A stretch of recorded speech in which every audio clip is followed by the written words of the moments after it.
Donc, on va maintenant faire un petit exemple pour une mise en plan dans SolidWorks. Donc, j'ai ma pièce qui est ici.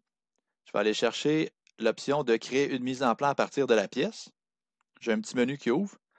Je vais choisir de faire une mise en plan.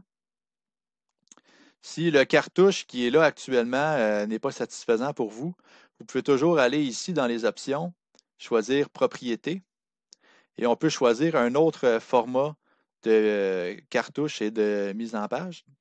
Comme ici, là, le format B, ça se trouve à être un 11 par 17, qui est quand même un format standard qu'on peut imprimer là, dans une imprimante à la maison. Donc, je vais appliquer les changements. Là, comme vous pouvez voir, là, il y a une mise à jour au niveau du cartouche. Donc, maintenant que je suis satisfait, je vais pouvoir insérer mes différentes vues. Donc, dans la mise en plan, ici, j'ai mes options pour les vues. Moi, je vais aller choisir vue du modèle. Le modèle qui est actuellement actif, c'est la pièce qui m'intéresse. On peut le voir ici. C'est la pièce qui m'intéresse. Donc, le document est ouvert, donc il est disponible dans le document ouvert. Les vues qui m'intéressent, ça va être la vue de dessus, la vue de face, la vue de droite et la vue isométrique. Donc, au lieu d'en créer seulement une, je pourrais faire créer plusieurs vues, choisir les 4 vues qui m'intéressent et ensuite cliquer dans mon écran. Donc là, ils vont nous insérer les vues automatiquement. Donc, ma vue isométrique, ma vue de face, ma vue de dessus et ma vue de droite. Ça ici, ça va être ma vue principale. Donc, je vais pouvoir, comme par exemple ici, transposer mes vues en vue avec ligne cachée, comme ça. Il ne faut pas oublier, là, on n'a pas le droit de coter des lignes cachées. Donc ici, pour la profondeur du trou, soit je vais devoir l'indiquer avec le diamètre du trou, soit je vais devoir faire une vue de coupe pour pouvoir indiquer là, la profondeur de mon trou. Donc, je vais regarder ça, là, je vais analyser un petit peu, puis je crois que c'est ça que je vais faire. Donc, je vais aller me créer une vue de coupe qui est juste ici. Puis là, je pourrais couper ma vue qui est là. Puis là, je vais voir à l'intérieur. Donc, vue de coupe.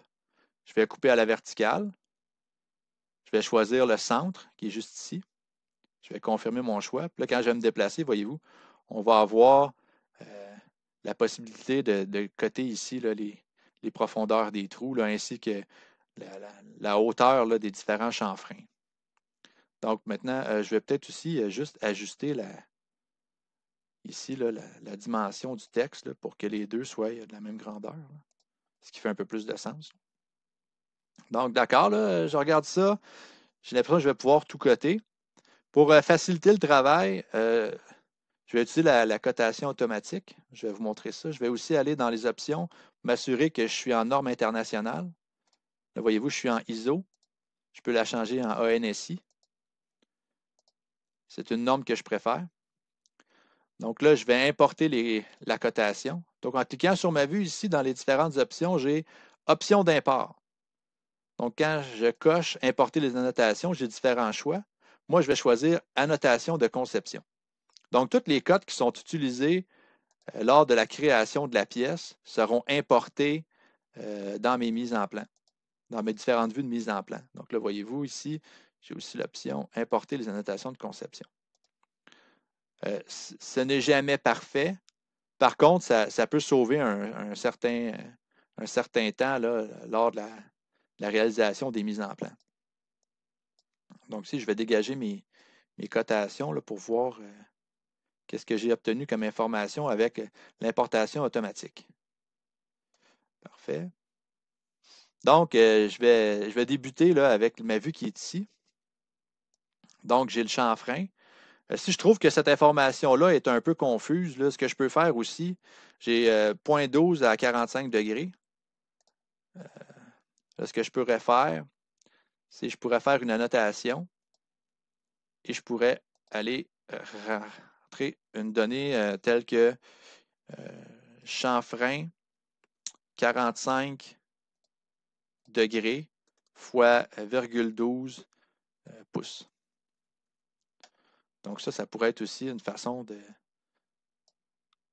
rentrer l'information. C'est sûr que ça brise le lien, mais ça reste tout de même une bonne façon d'effectuer la cotation.